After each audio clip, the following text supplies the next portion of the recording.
Hi viewers, first time నేను కందిపప్పు plus పనకంటాకు కూర రెడీ చేశాను. చాలా టేస్టీగా వచ్చింది, చాలా చక్కగా కుదిరింది. దాంట్లోకి కాంబినేషన్గా అరటికాయ తాలింపు రెడీ చేసేసాను. ఆఫ్టర్నూన్ లంచ్లోకి ఇలా ఈ రోజుకి భోజనం ఇలా రెడీ చేసేసాను. ఎలా ఉందో చూసేసి రెసిపీ ఎంత చక్కగా వచ్చిందో చూసేసేయండి. నిజంగానే టేస్టీ అంటే టేస్టీగా వచ్చింది, యమ్మీ టేస్ట్. ఇంత చక్కగా కుదురుతుందని అస్సలు అనుకోలేదు. పోతుందేమో అనుకుంటూ వచ్చాను, బట్ చాలా చక్కగా వచ్చింది, చాలా టేస్టీగా వచ్చింది.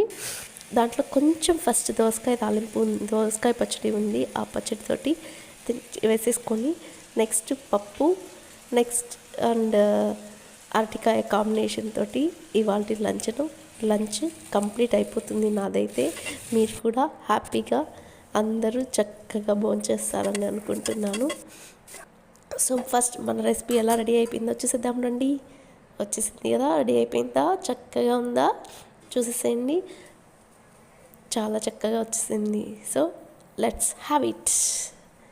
Go go go go, first have it.